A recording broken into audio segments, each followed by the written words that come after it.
Magandang araw po sa lahat. Welcome po dito sa Pinoy Chess Podcast, ang kauna-unahang chess podcast sa Pilipinas. Ako nga pala si Arena Fide Master Castel at sa ating pagpapatuloy mga kois, ito ay second episode. Pangalawang podcast po natin ito, patungkol pa din doon sa ating discussion before, yung malawakang National Chess Championship. Although sinasabi ko po rito sa ating discussion na gusto kong puntiryahin o gusto ko na makita po ninyo ang pinakadulo ng ating discussion dito sa ating malawakang National Chess Championship. Kumbaga mga kois, ito ay isang shot, kumbaga isang shoot pero dalawa ang patay. Isang shoot pero dalawa ang tinamaan. Ano ibig ko sabihin? Yung National Championship, pero talaga tayong tatanghalin pinaka magaling na chess player na Pinoy pagkatapos yung malawakang National Chess Championship. Pero meron pa tayong dapat malaman dito mga kois, bakit natin pinag-uusapan ito. Yan ho ay masusungkit o masungkit sana natin. Ang ating intensyon ng ating podcast po mga kois ay maitalaho ang Pilipinas, ang Pilipino sa World Guinness Book of Record bilang may pinakamaraming chess players na nag-participate dito po sa National Chess Championship. Isang malawakang National Chess Championship. Kumbaga, may matatanghal na pinakamagaling, may magcha-champion isa dyan, pero ang pinaka, kumbaga, dig deeper, ang pinaka bottom line, ang pinaka dulo na ating intensyon, ay masungkit po natin ang World Guinness Book of Record na mayroong pinakamaraming nag-participate sa isang National Chess Championship. Yung unang episode ko po kasi mga kois, bibigyan ko lang kayo ng buod. Ang pinakabuod na pwede nating makita doon sa unang episode na ginawa ko mga kois ay yung transportation, yung meals at accommodation, at hindi basta-basta meals lang o accommodation, Medyo iaangat natin ng konti in respect doon sa lahat ng chess players na magpa-participate o makikibahagi dito sa ating kampanin, sa ating tinatarget mga kois. Walang iba kundi maitala ang Pilipinas sa World Guinness Book of Record bilang isang national o isang malawakang National Chess Championship. Pero ay yan po magkakaroon siyempre ng champion at maitala sa World Guinness Book of Record. Kaya kung paano ho ang paraan na para ang mga chess players sa iba't ibang panig ng Pilipinas, mula sa kadulud-duluhan ng Mindanao at sa kadulud-duluhan ng Luzon, tapos sa Visayas area, yung mga pambato na chess players ho ng Mindanao, Visayas, Luzon, kahit hindi sila pambato, basta sila po ay chess players, talagang interesado silang sumali sa tournament na ito, ay welcome po. At ang sinasabi ko diyan mga kois, yung transportation, yung meals, accommodation, at syempre registration, sagot na po yan ng organizer. Kung paano po ang pag-finance niyan, sinasabi ko po palagi, separate discussion po yan. Yan po ay i-discuss din po natin dito kung paano ang approach na gagamitin dyan. Andyan din po tatalakayin sa mga susunod na episode yung mga logistics, na gagawin at mga format ng isang malawakang National Chess Championship. Yun ho ang pinakabuod. Wag muna natin mga kois isipin yung kumbaga negativity. Alam ko may mag-iisip na imposible itong sinasabi ko. Okay lang naman po yan, talagang ganon, two-sided palagi kapag meron kang project. Ito mga kois, tatawagin natin itong project, isang project na tawag dito, yun nga, malawakang National Chess Championship, pero ang pinaka-intention natin, maitala ang Pilipinas sa World Guinness Book of Record. Bukas na bukas po ang opportunity mga kois. Napakalaki ng chance para masungkit ng Pilipinas, ng mga Pilipino, ang isang World Guinness Book of Record. Bakit natin kailangan gawin ito? Unang-una po, balik tayo saglit, tatawagin natin itong Project World Guinness Book of Record. So yan muna ang pwede natin itawag, pero ang ating discussion, malawakang National Chess Championship. Pagkatapos ng mga ilang episodes, saka tayo magsasabi kung ano ang pinaka the best na tatawagin natin. Pero ito ay isang project, Ito po ay isang project na pang World Guinness Book of Record. Okay, sa ating pagpapatuloy, sinasabi ko at mapansin po sana ng maraming mga Pilipino, ng maraming mga Pinoy, na napakalaki ng chance, bukas na bukas ang opportunity na magkaroon, maitala ang Pilipinas, ang mga Pilipino sa World Guinness Book of Record. Nakarinig na po ba kayo mga koys, na ang isang tournament, National Chess Tournament, nag-participate, sabihin natin 100 1,000 chess players na nag-participate. May narinig na po ba kayo na ganun kadami? Kaya yung sinasabi ko rito, bukas na bukas po ang opportunity. Yan, dapat makuha ng Pinoy yan. Dapat nakuha ng mga Pilipino yan, makuha ng Pilipinas yung World Guinness Book of Record. At kapansin-pansin, alam mo naman po ng karamihan yan sa iba't ibang bansa. Ang pinakamalaking na tournament sa buong mundo, chess tournament na marami nag-participate, walang iba dyan kundi ang Chess Olympiad. No? Humigit kumulang 200 countries at mga players, no? Mga players na nag-participate. Hindi ho kasama dyan, syempre. Ang sinasabi nito, sinasabi ho natin, chess players na nag-participate. Hindi kasama dyan yung coach, yung team captain, hindi.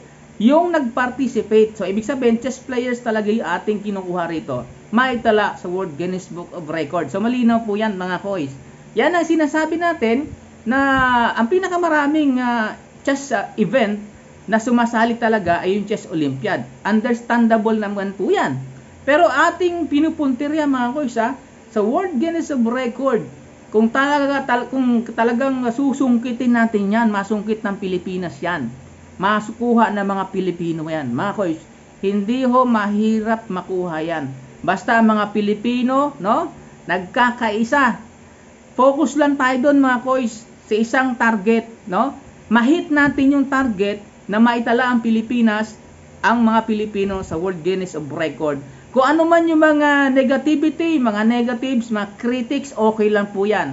Nandyan lang naman yan, hindi naman talaga mawawala yan. Pero bilang Pilipino, no, iangat natin ang ating bansa, ang ating lahi. Bukas na bukas ho ang opportunity para masungkit po natin yung World Guinness of World Record na tayo may pinakamaraming participants sa isang National Chess Championship. Tandaan natin mga koys, simula pa noong 1970s na kung saan si Asia's first Grandmaster, si Eugene Torre, simula po siya naglalaro, alam ko 1970s yan no? Mula 1970s, 2025 na po tayo mga koys, wala pa rin tayo na ipuproduce na world champion. Meron tayong Florencio Campomanes, isang presidente, dating presidente po yan, para po doon sa mga bagong tagapakinig sa ating Spotify, tagapanood sa YouTube, baka hindi nyo pa ho nakikilala. Si Florencio Campomanes, presidente po yan ng FIDE. Dating presidente po yan ng FIDE, 1982 to 1995. No? At dyan, habang siya ay presidente dyan, kilalang kilala yan, si Grandmaster Eugene Torre. Ano po? Anong ibig kong sabihin mga koys? Ang ating makita dito. 1970, 2025 na ngayon. Ibig sabihin, 55 years na po. Wala hong naiproduce ang Pilipinas bilang isang world champion. Ano po? Wala ho talaga na naiproduce. Hindi po natin tinutuldukan na hindi kaya ng Pilipinas ang mag-produce ng world champion. Hindi po, hindi natin tinutuldukan yan. Pero matagal na mga koys, matagal na po mga kababayan. 1970s, 2025. Ibig sabihin, mahigit 50 years wala pa tayong na-produce na world champion. Pero merong isang malaking pagkakataon, chance. Masungkit natin ang World Guinness Book of Record. Mga koys, doable po ito, no? Magkaisa lang ang mga Pilipino, yung mga may pera dyan, yung may mga pagmamahal sa bansa dyan, no? Yung mga may kaya na suportahan ang project na ito bilang maitala sa World Guinness Book of Record. Tara na mga koys, sama-sama po tayo. Masungkit natin ang World Guinness Book of nabulol ako. Guinness Book of Record, World Record. Masungkit po natin kasi gaya na sabi ko, bukas na bukas po ang opportunity na yan. Siyempre, sa ating mga darating na episode, meron tayong mga discussion sa mga logistics. Siyempre, no, malaking project nga po yan. Yan, may mga logistics na pag-uusapan dyan, lalo na ang mga finances, mga strategies, mga market, no? Ano ang ating mga promo dyan? Siyempre, hindi ho po pwede na gumalaw tayo na hindi pa rin natin katuwang ang kapwa Pilipino. Pwede natin i-invite ang mga mainstream media, okay, mga vloggers, you know? Para lamang po, pero siyempre, ito hong pagkilos natin mga kois, dapat ito limited lang sana dito sa ating bansa. Hindi ho dapat ito sumingaw sa iba't ibang bansa, sa iba't ibang lahi, kasi baka maunahan tayo. So, ang sinasabi ko sa ating pagpapatuloy, wala ho tayo na i-produce na world champion. Pero, ang Pilipinas, no? Ang Pilipinas, mga Pilipino, kaya natin ito na masungkit ang World Guinness Book of Record. Malaki po ang chance natin. Kaya kilos na po sana tayo kung maaari, no? Kumilos na tayo, maggumawa na tayo ng isang grupo, ng isang team na isasama dito sa sinasabi kong project World Guinness Book of Record. Hindi ho siya mahirap masungkit, no? Hindi siya mahirap masungkit. Bakit kamo? Ang importante, magkaisa mga Pilipino, no? Suportahan natin itong project. Siyempre, mayroong may mga may mga kapirahan na involved. Pero sinasabi ko po sa inyo, focus lang po muna tayo doon sa hit. Ma-target natin yung hit o ma-hit natin yung target, baliktad. Na ito, ang Pilipino, malaki ang chance na masungkit ang World Guinness Book of Record. Kasi ho, ang Pilipinas, sa tingin ko, matatagalan pa. Matatagalan pa talaga tayo na magkaroon ng World Champion sa chess. Although, hindi ho kasi tayo powerhouse sa chess ngayon Kumpara nung mga nakaraang dekada, kaya nga sa atin nanggaling yung Asia's First Grandmaster, no? May tuturing ang Pilipinas ay isa sa mga powerhouse pagdating sa chess noong mga nakaraang dekada na, no? Kaya nga si Viswanathan Anand, isang Indian, dating world champion din po, 5 times world champion yan, dung hindi pa siya talaga sikat, pumupunta ng Pilipinas yan So ang pino-point out ko rito mga coach, no, noong mga dekada, mga nakaraang dekada, powerhouse ho ang Pilipinas pagdating sa chess. Kaya nga nagkaroon tayo ng Florencio Campomanes no? Kaya nga siya naging presidente, biro mo bago siya naging presidente, 100 nations lang ang member ng FIDE. So after sa kanyang termino, lumaki ito, dumami ang sumali.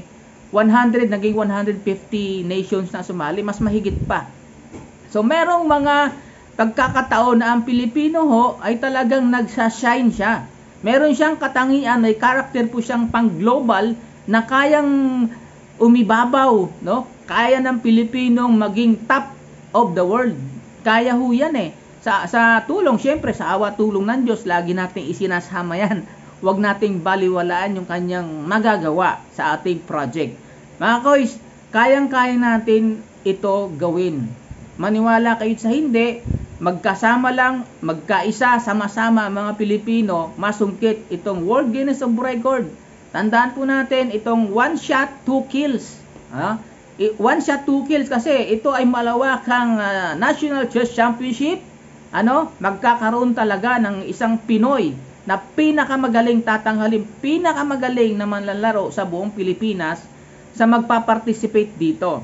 Tandaan natin sana mga kois, wag natin ito baliwalain, itong sasabihin ko.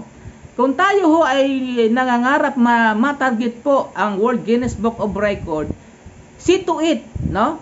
Kailangan din natin bantayan. Halimbawa nga, naitala na tayo bilang nasa World Guinness Book of Record nga, sabihin natin 500 participants nakuha natin at pagkatapos doon naitala tayo sa World Guinness Book of Record. Pero mga kois, yung 500 participants, baka mamaya, saglit lang na panahon, binura na ng ibang lahi. Sana ibig ko sabihin, kung tayo nangangarap, gawin na nating solid.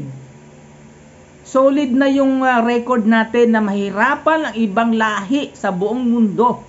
Mahirapan ang ibang bansa na burahin ang record na ginawa ng Pilipinas, na ginawa ng mga Pilipino na isang National Chess Championship, no? Yay magkakaroon ng participants, sabihin natin more or less 2,000, more or less 1,000. More or less 1,000. May narinig na ho ba kayong ganon na National Chess Championship? Sabihin niyo po kung meron na kayong narinig. Meron na bang naitala sa World Guinness Book of Record? Pwede natin i-check. Pero kung kailangan natin na ito ay maitala natin sa World Guinness Book of Record, talagang solid as rock. Paano yon? Total, mangarap na tayo na ang ating record, mahihirapan ang ibang bansa, ang ibang lahi, burahin ang Pilipinas, ang mga Pilipino sa World Guinness Book of Record. Sabihin natin 2,000 participants o kaya 1,500 participants. Yan ang tinatarget natin dito sa ating project World Guinness Book of Record. Alalahanin po natin, hindi ho tayo powerhouse ng chess ngayon. Sa ating panahon, sa ating henerasyon na kung saan ay talamak na ho ang chess engine, ang artificial intelligence, mas lalong mahirapan ang Pilipino na mag-world champion. Pero hindi ho tayo nawawalan ng pag-asa. Siyempre, hindi natin tinutuldukan yan. Kahit 50 years na tayo mahigit, wala tayong na-produce na world champion. Meron sana si Super Grandmaster Wesley So, na siya po ay taga Bacoor, na wala pa sa atin. Kung ano mga nasa likod ng kwento, kung ano man ang mga kwentong nasa likod niyan, hindi natin pag-uusapan yan. So, ang nakita lang natin, meron tayong Grandmaster Wesley So na wala pa sa atin. Lumipat siya sa US of America. So, Filipino-American po siya, at talaga naman yan sa world top ranking, ang pinaka nakuha niyang level ay top 2. Nag-world top 2 yan si Grandmaster Wesley So.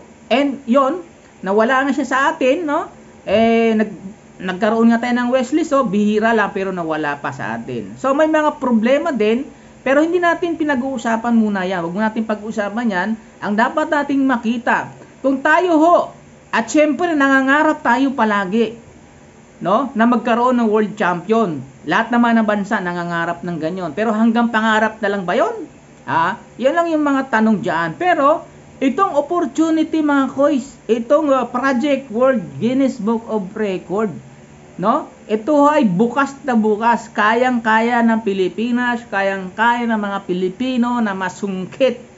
Kailangan natin ng sama-sama pagkakaisa. Nandyan yung grupo ng mga financiers, nandyan yung grupo ng mga logistics, nandyan yung grupo ng mga nagma-market, nandyan yung grupong mga expertise pagdating sa organization, at iba't iba pa yan. Marami pa tayong mga episode na pag-uusapan patungkol dito sa world o sa isang malawakang National Chess Championship.